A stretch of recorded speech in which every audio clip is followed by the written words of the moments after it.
Welcome to episode 13 of the Service Course Report. It is mid-December, and we're recording. Got Darren and Kurt Stockton here and myself, Ed Philbrick, and we are going to freelance through some topics of the moment. And we appreciate everyone following us on Spotify, where you can watch video, YouTube, where you can watch video, Apple Podcasts, where it's audio only, and the same is true of Amazon. Your comments, your likes, your feedback all help us rank a little better and grow this. We need your support to help grow this, and we appreciate the support. You can also find us on Instagram at Service Course Report and Substack if you feel like reading. So what's been going on, and what kind of rides you guys have been up to? Well, I've been on the gravel bike. For two reasons. One, because the gravel trails are really good, and two, I've been having a wiring harness problem with my e-bike. So, which is always nice to have the gravel bike, but I've been out riding the trails up behind Summerlin. I got out last Saturday, and Saturday I had a shorter day. I just did the Cart Bluffs right here. Sunday I had a longer day and got out up into the hills of Summerland, which was really fun. There was actually a little bit of water left, Cass, in that one mud bog area you and I went through.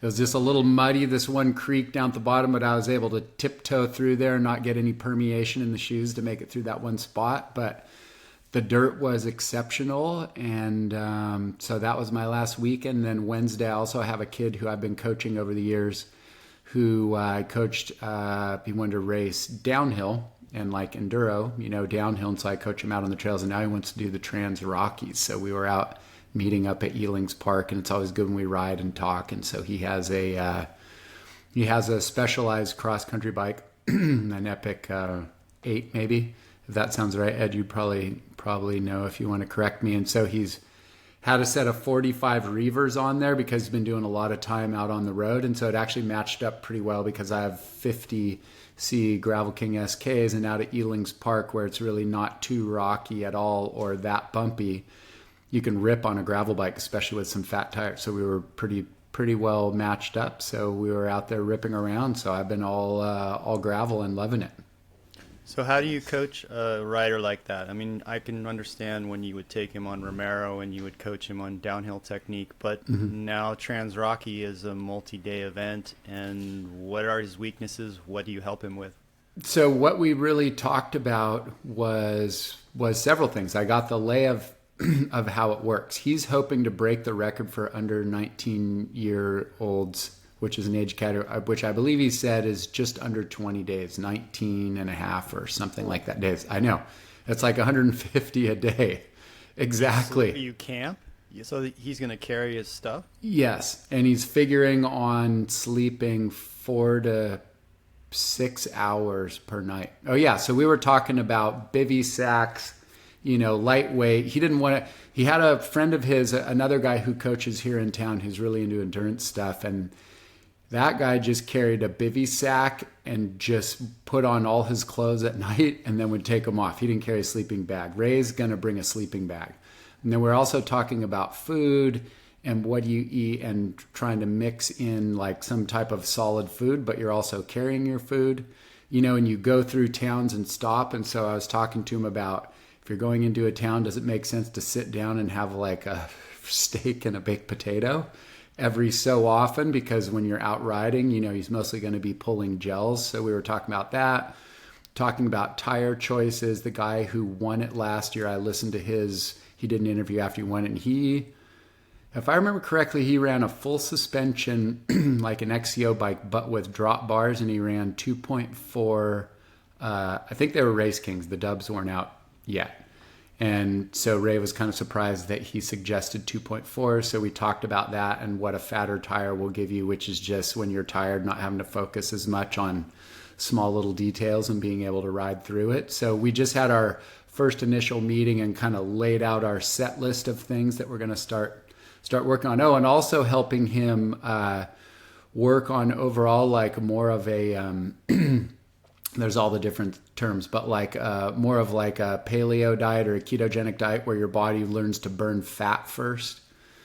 So then that way, for all your long day burn, your body's going right in and grabbing the fat rather than, trying to sustain that through a lot of carbs. So trying to, in the short term, you're going to have to eat carbs when you're out there, obviously, like gels and things like that. But then also there's this one brand that I really got into for a while, and I forgot the name of it, but they make meat bars. A friend of ours turned us onto it when we did a backpacking trip. And they have a bison bar, they have a Wagyu beef bar, they have a turkey bar, they have a chicken bar, and I tried all of them, and I really don't like any of them except the bison bar. I absolutely love. Like that thing, I would just pull and eat it. So that's what I gave him that advice too. As I said, start with the bison, maybe spread out and try it. Yeah, good old bison. You know who's into bison is all the firemen. They're into bison. Oh yeah. We cook bison at the station. Yeah. Well, I mean, when you think about bison, like the way that I think about it is, because I don't eat a ton of red meat these days. I would say once a week tops. I'll have red meat. Maybe it's every other week, but I've found my way towards or one market up on the Mesa, Lazy Acres. They do ground bison, and I'll get that and make patties and stuff. But when you think about like, no matter what cow you find, the overall genetic lineage of the cow and how long it's been out there and bred and crossbred over, hundreds of years. And then you think about bison in America were pushed to the brink almost of extinction, right? And as we talked about, they brought them back using members of that herd that had grown on Catalina Island since they got left over there in the 50s after a movie. And so, buffalo, man, he's just out there on the plains. He doesn't need to come in when it's snowing. He's pretty big and burly and strong. And so I just kind of figure if I'm going to eat another living being, have some meat, the bison seems like a better way to go. And I'll still have some red meat, a steak. I won't look away from a steak or a burger now and then, but the bison seems to really hit. So when you brought up the divide, this is the divide from Canada to Mexico, Correct. Not Trans Rockies. Right. Maybe I misspoke on that. Yeah, the divide. Yeah, Canada to Mexico, it's 2,700 miles. Yeah, and Lachlan Morton set the record, but he had a camera crew with him, and so it's not kind of recognized as an official Oh, because you have to do it by yourself or whatever. Yeah. It's an amazing event and amazing content. Like the Lachlan Morton video, or it's on YouTube, is amazing. If you ever get a chance to watch that. Yeah, I'll have to pencil that on the list. But yeah, so that's what we talked about, and that was really interesting, and also why we chose to just get together and go out for a ride, because the way my mind works is like we just pulled over for him to eat a bar and then sat there for like 25 minutes. Bringing up all this stuff. And so we got done. I was like, hey, we need to give ourselves 15 minutes at the end so we can go down and make sure we remember all that stuff, and put it down. So I think we had like 12 or 13 items on the list. Yeah. So it'll be pretty fun to help him, do that. A total switch from racing like downhill, short, fast, intense, all focus energy right there to like, a 19 day event. So it'll be pretty interesting. So it's interesting. Oh, go ahead. I was curious about the self-supported thing. So, like, do you mail drops to yourself, or is it like you got to have cash or credit card and you buy stuff at the store? So what they said the rule is that whatever you get has to be available to anybody. That is, not anybody got your same gear dropped there, but anybody can go into the same store that's on the route as you and buy a steak or go to a restaurant. So that's kind of the way that they try and do it. I asked them that exactly. I'm like, you're getting dropped, so you gotta manage carrying things, purchasing what you need on the way. I mean, I'm sure we'll do some hard calculations about the number of calories you need to put back in a day and how to make that happen. So yeah, it's a whole different equation. Last night, Michael Marks, the founder of BWR and an amazing marketing mind, stood up, and he was he's so humble and open about, his own personal struggles. He stood up in front of a crowd, which we'll talk about at the Positive Pete premiere of the Chasing the Rat movie last night, which we'll talk about hopefully later today. But yeah, he says every 7 years we should reinvent ourselves. And I thought, you know what, that's pretty damn astute. And so I've been personally thinking, I'm getting a little tired of racing gravel races because I just am. And right. So I was thinking, like, these adventure distance races, they're floating in my mind as one of something. Here in San Diego, we have the Stagecoach 400, and we go out to the desert and back around. And what I was thinking about it is when I first started doing BWR, it was an adventure. I'd never been to Ramona. I'd never been in Black Canyon. I'd never done the Pomo Truck Trail. Now, when I'm driving up to Ramona, I'm like, oh, I know this stoplight. I was camping. Like, it's not new anymore. And so I think that's really cool about, like, Divide and events like that is, can you imagine, like, I spoke to a gentleman about Stagecoach 400, and he says, you know what? When it was over, he's all, I almost wanted to keep riding because my mind got so addicted to the exposure and the experience and seeing nature and the weather and the snow. And he's like, I didn't want to stop. Yeah. So I don't know, just kind of some thoughts about thinking differently and changing what your goals are every 7 years in life. Yeah. If you decide to do that, you should talk to that guy and learn what he did for preparation. Because if he rode 400 miles straight and wanted to keep going, damn, that's the first time I've ever heard that. Well, now, did he go straight, though, or did he stop and camp and spend the night? And like you have to camp. Yeah. Right, yeah. No, you didn't go home. Yeah. And the cool thing about Stagecoach 400 down here is there isn't really always a place to camp. And so you kind of got a time where you're going to sleep secretly at Lake Hodges where you're not supposed to camp, or you know, and there's a stretch that goes through the city of San Diego. You've got to time that part appropriately because you're not going to sleep in Mira Mesa. Right. So it's just, you know, these are interesting. And that Divide is of that category because, you know, you can see Lachlan is like trying to strategize. Is he going to camp that night or is he going to stay in a hotel with his credit card? Right. Yeah. That's, you know, that's some of the strategy that we're talking about. But, you know, it's funny you talk about your friend who was out on that 400 and didn't want to go in. The first summer of COVID 2020, a friend of ours who had a daughter, my daughter's age, you know, which back then was 10 years old. She had a permit for a hike, you know, up in Mammoth. We went from Convict Lake and we hiked up, like, it was like about, I think like it was like a 7 or 8 mile hike up, something like that, but up altitude. And we camped out for 3 days and, you know, so, I mean, bear bins, the whole nine, you know, like everything on there. And I hadn't done any backpacking like that since I was about 13. I had thought back where I was really like out there, just like completely self-supported. And there's something so fantastic about that feeling. Like you get your stuff on, you get your pack on, you're walking and you just go, I have everything I need to survive with me right here. I had a telescoping fishing rod. We caught some fish. You know, you got your dehydrated food. You bring some fresh stuff and all the management of your resources. We had to go and filter water each night. And then we would sit there with all the filtered bottles filled up. And as we're making rice or noodles, we're watching them click down. And is somebody going to walk back over to the lake to filter another bottle? That part of it was fantastic. It keeps you, I think maybe part of it is it keeps you so engaged right in the moment with what you're doing, because it does require, you know, your attention to do it right. You know, you're in new areas, you're going on a road you don't know every single pothole or, you know, rock in the trail. So I think there's something to that. It was a lot of fun. That's cool too, because it sounds like you did your homework, so you were prepared with what you needed, right? Water filter, bottle, you know, all of that. But then you still have to execute, right? So right. There's two pieces to that puzzle. You know, and if you do the Sagebrush 400, I mean, I'm going to be out there somewhere. Or we'll be broadcasting live, whatever it is. Yeah, I mean, I guess it's all self-supported, so we'll be there to finish. You know, yeah, give you 400 shorts, and you can go do another 400.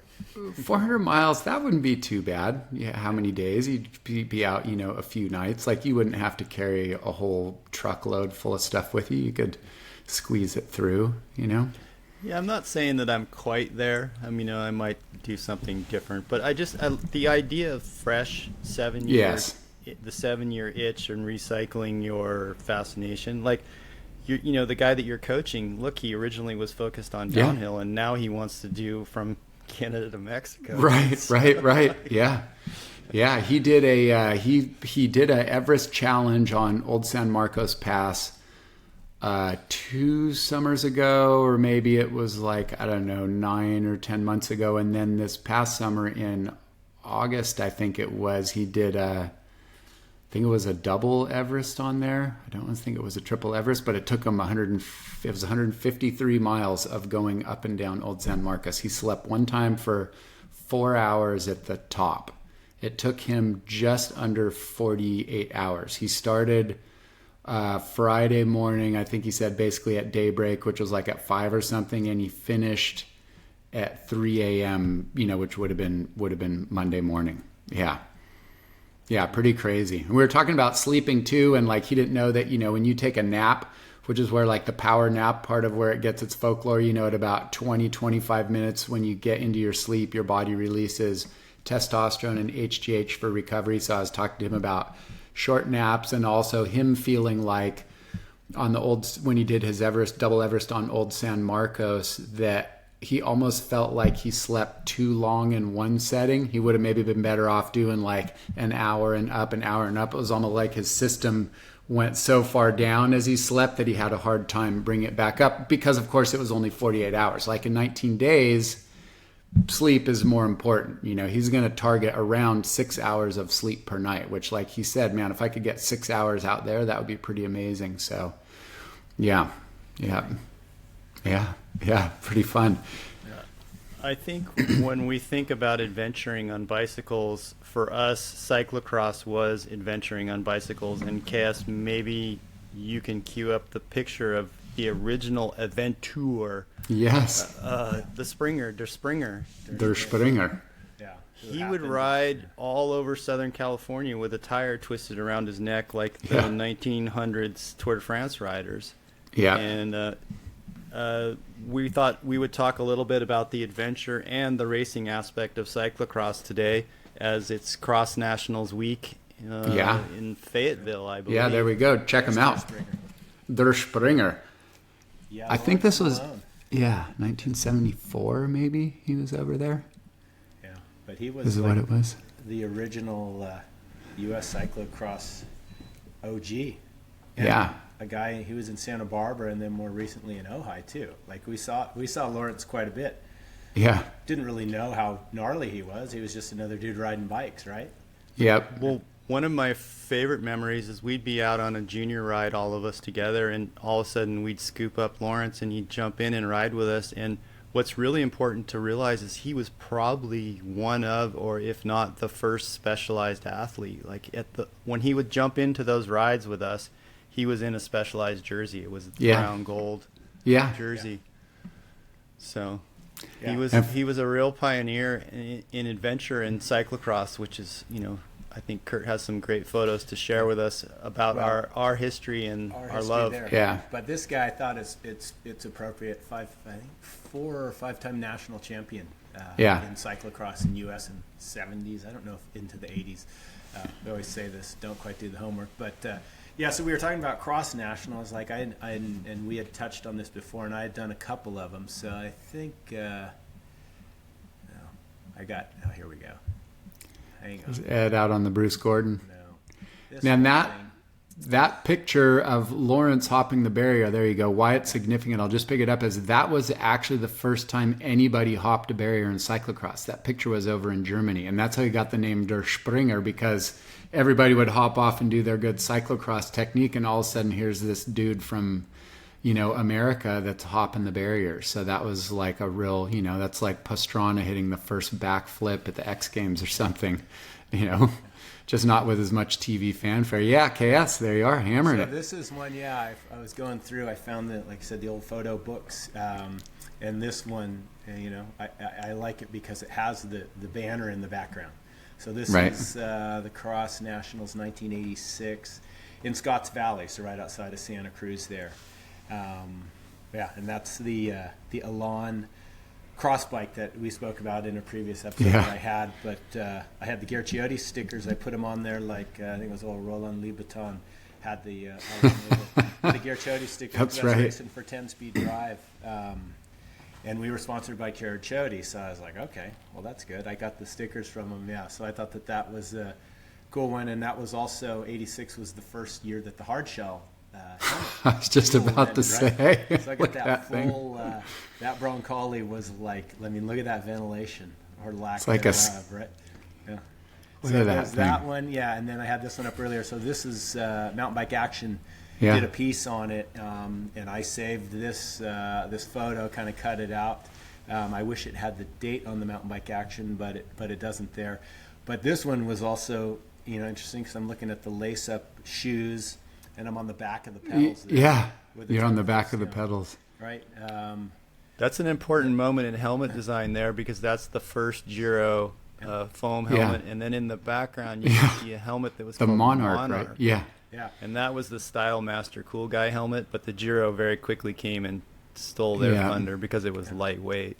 Yeah, Well, exactly. and I don't know if that is actually Jim Gentis or not. Right there, It might the be. guy who did right? Jim was from that area, so someone else might be able to tell. I didn't know Jim till a few years later when he had Giro, and then he sold it. But some cool ones from Cross Nationals, and then this I had spoken about. It was very very warm that year, so Bob Leibold, Velo Promo, he had to make a water hazard, so he flooded the course the night before. So this There you was go. our water hazard. And I thought this one was cool. It's kind of a long shot. You can see how deep it is. The guy coming down the hill into the mud, so the water had been like soaking up the hill. Yep. And the Specialized flags. Specialized was sponsoring back then, so you see those flags there. Here they're all around. So. That was that. That's a good one. National stuff. So, some cool. And cool back stuff. when California had water to spare, also. Yeah, exactly. Now some places, it's all up in Washington right now. Yeah. Yeah, but the cross, I think too, and so Nationals is this week, right? I showed her some national photos. I know Darren and we were talking about this earlier this week or last week, how cyclocross, we were all roadies, like, Lawrence Malone or Clark Natwick were cyclocross racers. I mean, even a guy like Steve Tilford, who was a multi-time national champion, he also raced. He was a roadie primarily. Right. But we as cyclocross, we learned when we were kids. It's like when we'd get those coveted, like Cycling Weekly, we'd get a copy of it at the bike shop and look through, and you'd see Bernardi No racing cyclocross, right? You'd see these roadies. So it was just something that we did in the off season. We didn't get snow like they did in Europe, right? But it was like, okay, we did get some weather, and we wanted to do something different. And I think it was key into our development as bike racers, road racers, just for that bike handling aspect. Bike handling, yeah. Bike handling, yeah, and just learning, how to deal with a bicycle when it moves. And I think about, we've talked about before the problems in the peloton and the UCI is like, oh, well, we're going to limit gearing or limit wheels. It's like, I think the biggest problem still is the bike rider's ability to ride their bike. Like, because you can put out amazing numbers and go up this hill so fast, that's one thing, but like you still need to ride your bike. And I know DS, you had some thoughts on that, just how that helped. Yeah. Like well, I mean, that was motorcycles, right? But yeah, we had a leg up. up. Natural for us, and we did BMX. When BMX was like the banana bike races, but yeah, it was everyone did it. Like all the roadies did it. So yeah, well, and I think for us, even though there was a cross circuit that we could go and race, the main reason we went out and rode cross in winter, I mean, one, it was just fun to get out there on a drop bike. We had mountain bikes, but it's pretty amazing. We realized early on how fast you can still go on a cross bike on pavement and stuff, but yet how well the tires handle. But that was a big part of it, was to increase your bike handling skills, so that when we're racing a criterium 6 months later and you bang off somebody's shoulder, excuse me, or, get a little bit sideways going through a corner, it was all natural. And, it didn't come as a shock at that moment. You were used to doing that. I mean, Ed, you probably maybe didn't do quite as many cross races as us, although quite a lot, you did Sorrento, as we all did those. Did you feel like it was, helped out your bike handling? Cause you didn't grow up on dirt like say Kurt and I did, right?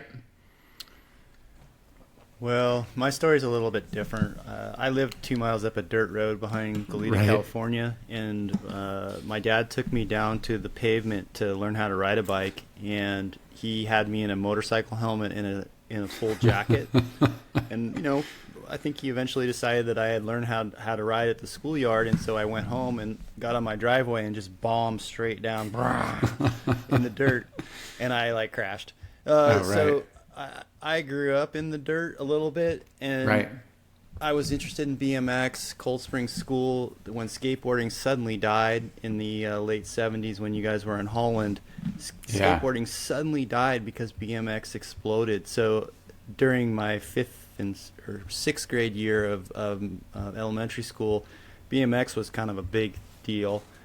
And then when we rode cross, it was a big part of our development. I think that racing in the mud whenever we could, or in the snow in Colorado Springs with the OTC Olympic Training Center coaches, was huge because we didn't ride in a lot of mud and slip. So riding in the cold conditions in Colorado, I'll never forget that. And I felt like we performed quite well when we were out there in those conditions. Comparatively, because there were kids from all across America that would show up at these junior camps. For people who didn't know, we'd had like, what were there, maybe 50 athletes, something like that? It seemed like more than that. Yeah, I feel like 80. Craig Campbell and Eddie B would put on a cross day. And I remember the creek being frozen. I told this story on another episode. Like, the creek was frozen and the coaches would all gather at the creek and see who was going to crack the ice, you know? That's what they wanted to see.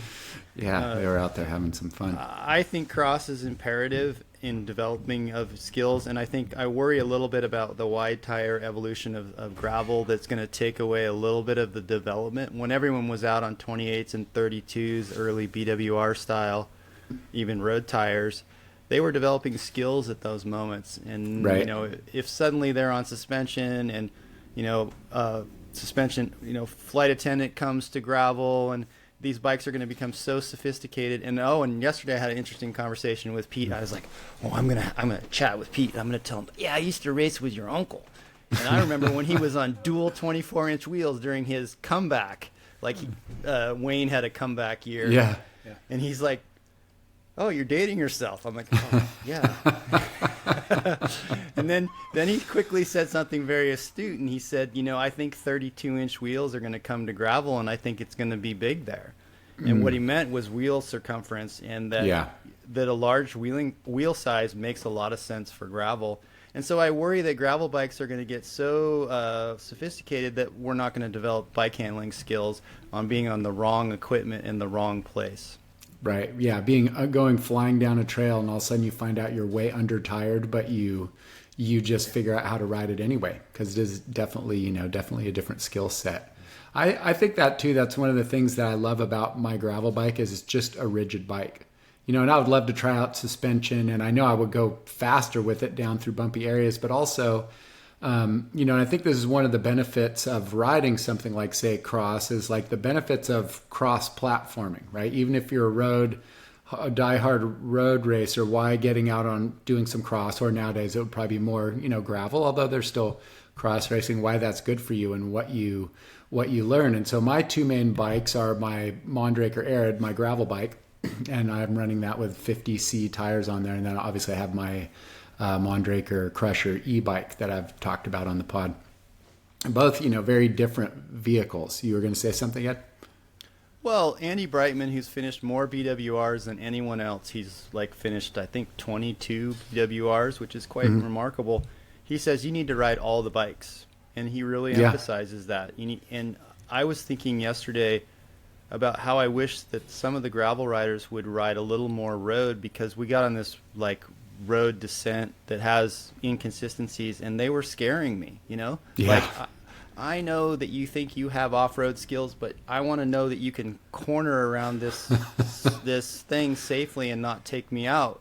And then later on in the ride, there was a guy on a Surly. You know, Surly's marketed the crazy retro offbeat bikes, and he had like BMX bars, and he was holding them, and he was like holding them crazy, and I'm just like, ooh, I'm glad that all the bikes are welcome, but I don't know, I'm just going on a safety tangent. I was a little concerned about how he was grabbing his handlebars, you know, like one slip of his arm and I'm going down with him, you know. So And that's Well, that's more of the operator than the bike, though, right? I mean, I think to your point, Ed, we've been doing this so long that you can get behind someone that's on the nicest bike you've ever seen, and you can tell whether they're a good rider or not. And generally, I find the people on the bikes that are like above the $10,000 range are generally pretty squirrely, because they think you can buy that. You can buy all the tech you want, but you can't buy experience, and you can't buy hours in the saddle. Maybe the people who can avoid or afford the $12,000 bike are spending all their time sitting, making the money to buy the bike, whereas the people on the cheaper bike can only afford that bike because they're out riding all the time. Maybe that's the correlation there. It's very possible. At least a theory. Well, to your friend, what'd you say, Brightman? What was his name? Andy Brightman, yeah. Andy Brightman, and I agree 100% that cross-platforming, for whatever you want to call it. And whenever I ride my enduro bike a bunch, it's great because you just go over stuff. And I'll get on my cross bike, my gravel bike, and I'll remind me that even on that bike, I can actually go over some stuff. It kind of helps my timing and how I see obstacles. But then when I do a bunch of time on that gravel bike and go back on my enduro bike, it kind of reminds me that even though that bike has a lot of room for error, I'm still faster if I'm more precise in my lines, especially because we have a lot of rock here in Santa Barbara. And so making it through a rock instead of it hanging up on your rear wheel, can be the difference between gaining some rolling speed. And so I find I give and take. I get both back and forth. Just like when I go up my first hard, long, steep climb on my gravel bike and I'm like, oh, fuck, I got no motor on this thing, reminds me of how hard you have to push. So you get a little bit of benefit from each, but from the handling side, definitely. Yeah. Well, there was a platform change at Serrano Cyclocross. KS, you have any of those pictures? And we should probably describe them for our audio listeners. It was originally a cross race. It was promoted by Ralph Elliott of the San Diego Bike Club. And it was at UCSD in the eucalyptus trees. I think UCSD had a nice grove. And we have some classic photos from Serrano Cyclocross, which was a race that transitioned to mountain bikes at its end. Yeah. So this one, I had this in a photo book, and I look at the date there, December 14th, 1986. So, I remember us. We would all carpool down to these things. We had family down there, so we'd go and stay. Uncle Fred and Aunt Colleen's place in Del Mar. And so obviously somebody showed up and took photos because I had these in there. But, it was a huge eucalyptus grove. And still there. Yeah, still there. And here's some other photos. And this is, more. I left the four up from there. But these two on the right, this guy, Todd DeAngelis. Todd was an early mountain bike racer and also cross. I mean, they were kind of one and the same. We just did all of that. And I remember having some epic battles with Todd. I think he generally probably got the better of me when we went head to head. But maybe I got him and he got me. But it was always super fun. But I'm looking at coming down, running. But this bottom right one, where he's swinging his leg back over his bike. I'm hoisting my bike over a really highly placed eucalyptus log there, right? That's not within the parameters of UCI cyclocross right there, right? There's the adventure aspect to it. It's a little angled, which side you get it. Yeah. Right. And we had, there's another one, and there's Ed. So we also did, if you guys remember, for some reason it's not toggling. It's not toggling. There we go. We did. Still not. Make me look like I've got some drugs at a rave or something. It's tweaking. Yeah, I'm gonna unshare, but right. So when we didn't have a cross race, we still went out and basically raced cross together every weekend, right? We had a crew, I think it was every Saturday morning. Mostly that we had that little course out on Modoc Road, Modoc Drive, Modoc Road, where Modoc Road. Yeah, right where Las Palmas. State turned to Modoc. Yeah, just past Hope Ranch before you hit Hollister Ave there. And there was a piece of, I guess it was private property. It was water district land. Is that what it was? And we just had a course out there. And Yeah. I mean, it was just us and then like the equestrians, I believe. But A few hikers, walkers. Yeah. I still ride through those areas, not the the up and down. You know, we would go from the Hi-Fi Road down towards Modoc and back. That's not as accessible, but the pathway across the top and dropping down that one kind of descent. Yeah, there you go. Yeah, hop in the. Yeah, Yeah, that's right up on top. One of our, a barricade that was just Yeah. there. So water district, right? They could drive in because they had a key. You couldn't drive in, but Yeah. you could ride our bikes. You know, I hadn't looked at this picture closely either, Ed. It looks like your foot's like just about ready to hit that chain. I know. But That's a bad scan.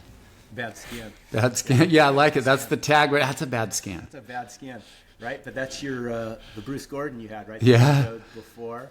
Yep. You've got looks like you maybe got some Shimano aero brake levers. Look at you even have a spoke Pie plate? protector there. Pie plate Yeah. there on the back, right? The was double- intentional. double chain ring. guard. Yeah. Yeah. And what are Top those notch. cranks? What Those is are that gold Sagino, crank?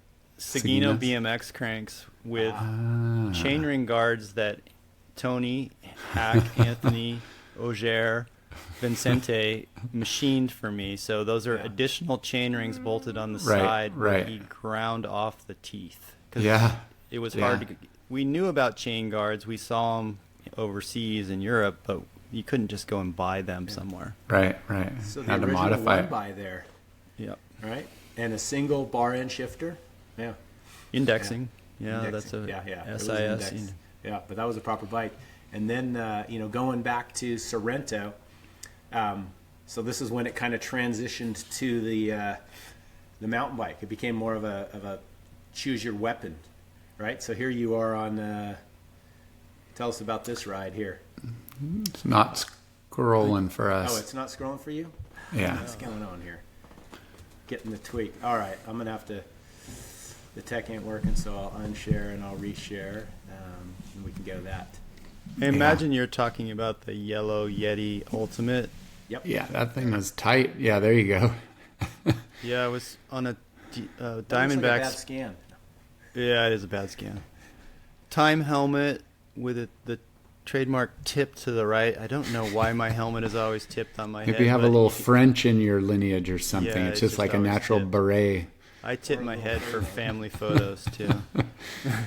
Look at That's that. a Yeah. Yeti Ultimate, the first elevated chainstay. Summerlin Cycle stickers on the fork.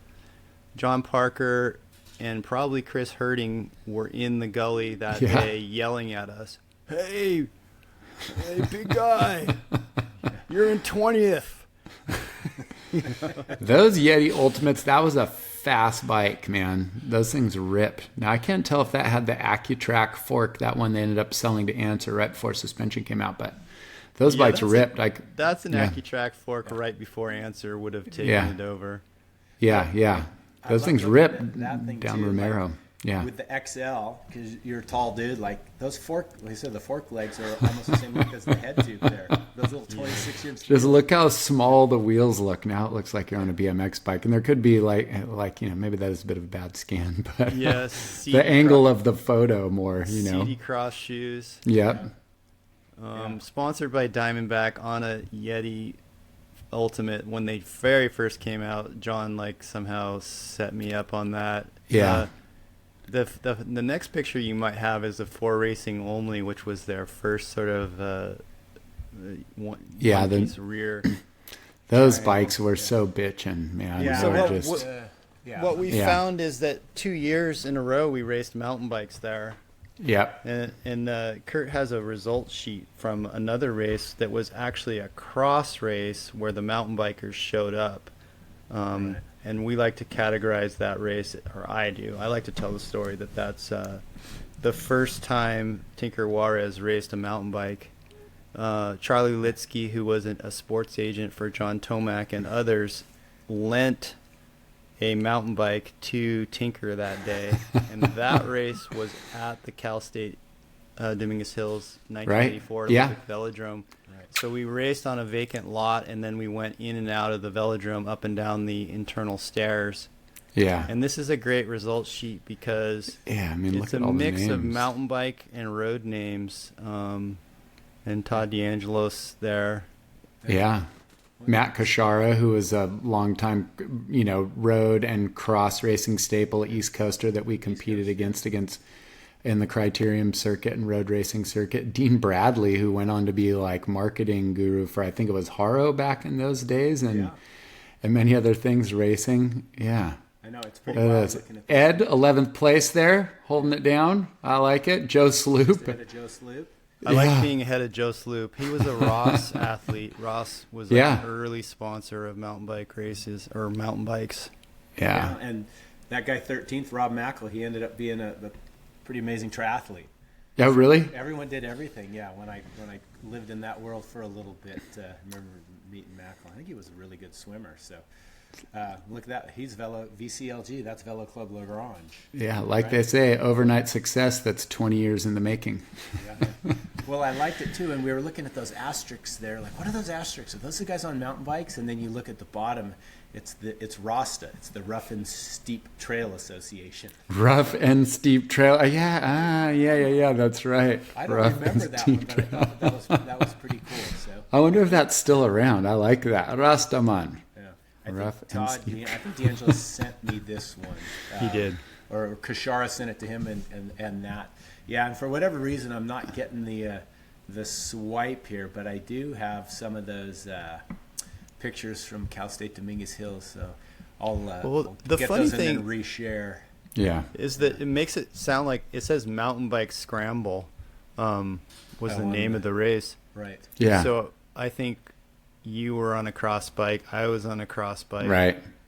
It wasn't D'Angelo's- necessarily a mountain bike race or a cross race. It was kind of like, that's a good pickup on that. Maybe that was the changing of the name. Norba sanctioned, so that was the National Right. Off-Road Bicycle Racing Association, separate from the USCF, the United States Cycling Federation. It's interesting. I've got these photos are hiding from me somewhere. Just as it was all working, the full screen. Oh, stuff. that's all right. There's Der Springer. Okay, here we go. Yes. Yeah, Cal State Dominguez Hills, right? So it's like they kept using that velodrome for whatever they could after the Olympics. Yeah, they had Unfortunately. skateboard contests, Yeah. reggae concerts, and a cyclocross / mountain bike race. I wonder if some members of the Rough and Steep Trail Association were also at the reggae concert, getting the Rasta, the double Rasta there. Well, so this is right. So That's me That's about to you. go down the tunnel after doing one lap of the velodrome on the apron. right. Yeah. So they had us do the lap, right, and then we went down through the tunnel and then came out on the outside. And I just noticed there's a Ernie's and a Kucharik banner, like one banner on the velodrome there, right? Yeah. Yeah. So let's see. There's that. Is it scrolling or not? Yeah, there you just leave it right there's there. Somebody Yeah. on the apron. Yeah. So I that think was that us might- racing on the apron. Yeah. Yeah. Coming in for Through, so we came around. Yeah. That So was just- an amazing track built for the Olympics with money from 7-Eleven from Eastland Corporation. They built a matching track in Colorado Springs, which I think is probably still around, covered with tent. Yep, the Colorado Springs one is still there. The Dominguez Hills one we know got torn out. I was able to watch Cass, when we were there, she got tickets. Graham Stockton did. Was it the Pursuit that we saw? Right? Or did we watch Match Sprints? I think we watched the Pursuiting there. I can remember she had that little cream cheese with the jelly with wheat thins. My grandma used to love those as part of our snack when we were out there, but we got to watch the Olympic athletes race there.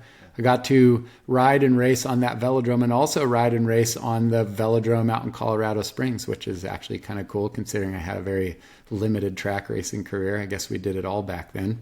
Yeah.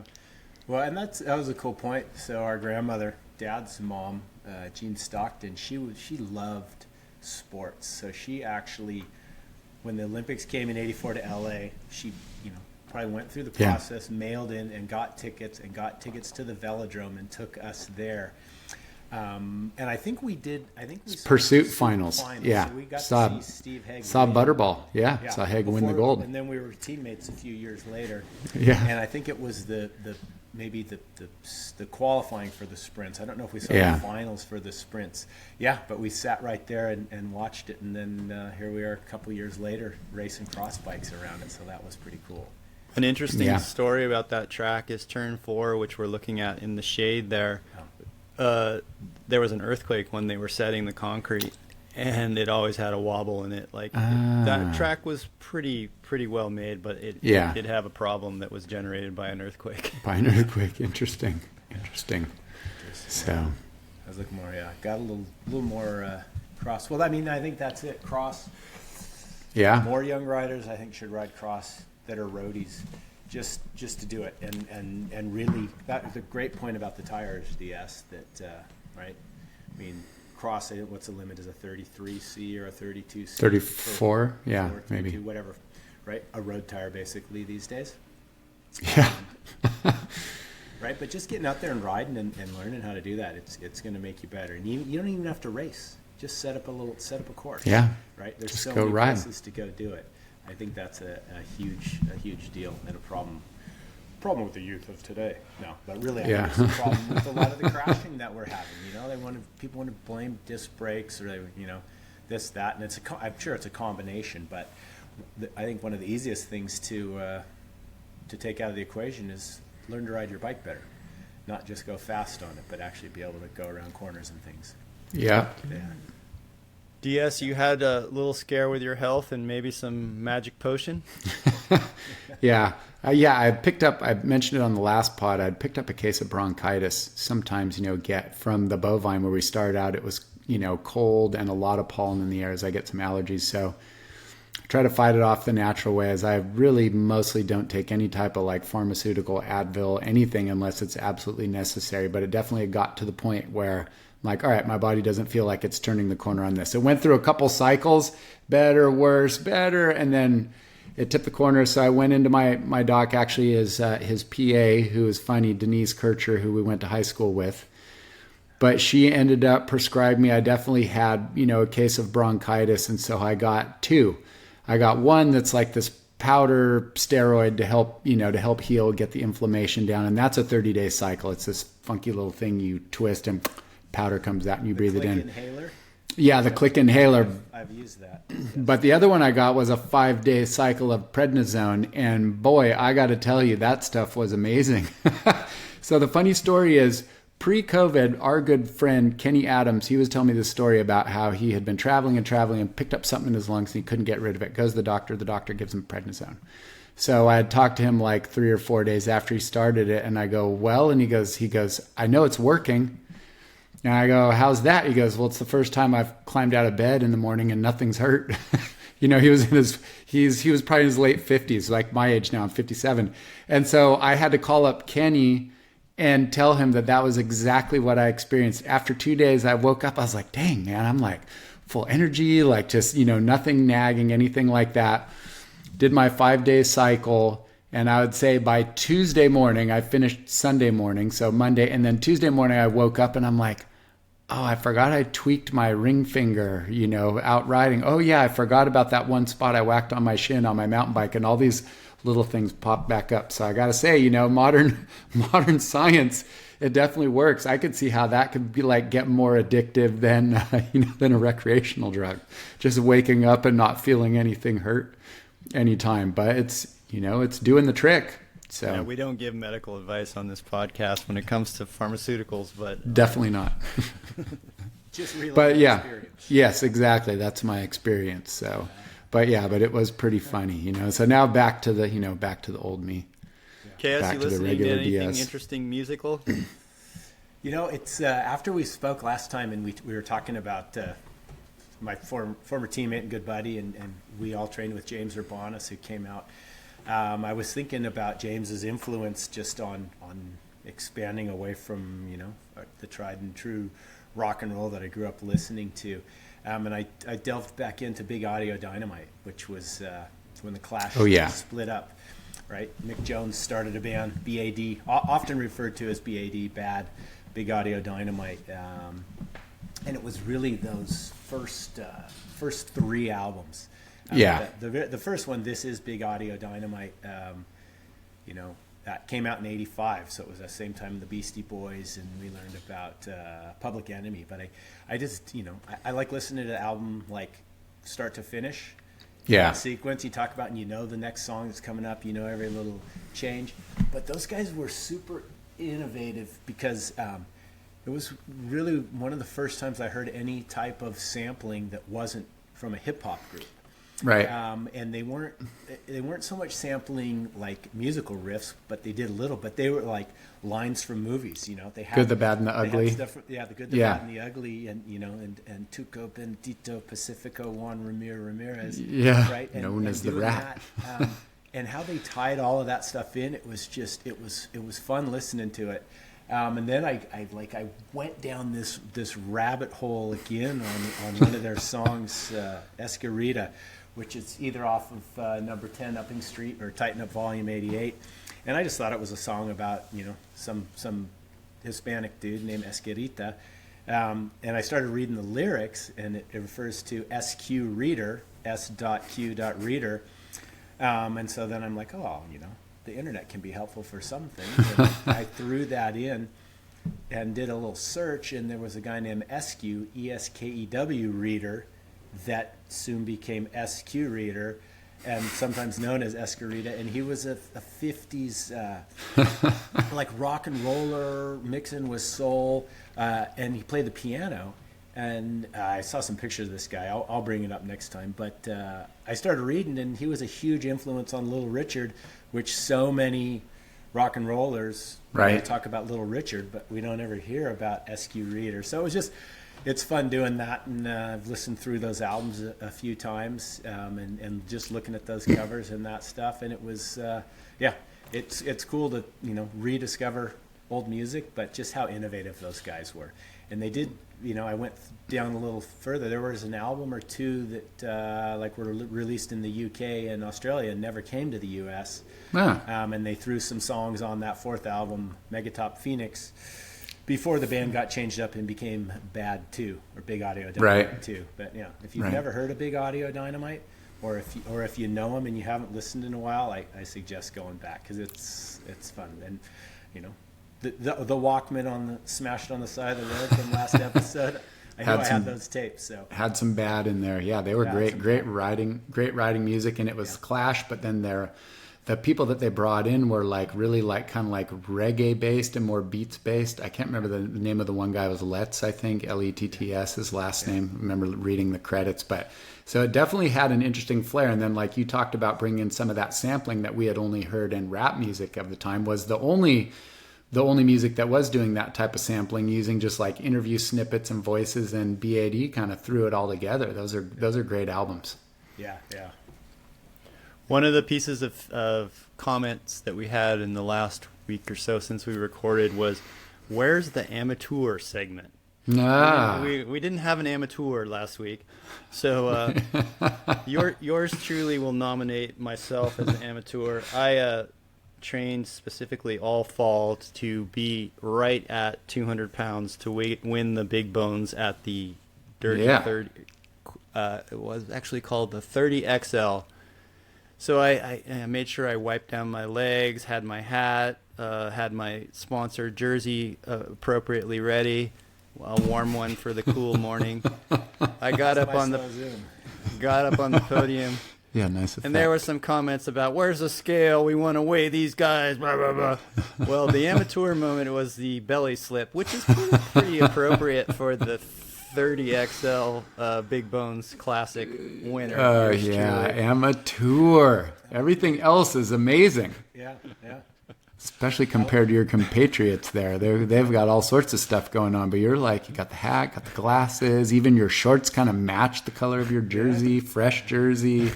You got the Team Berkeys there. Yeah. So nice. Yeah. Nicely done. The guy to your right's wearing jeans, and guy to the left, he's still got his gloves on.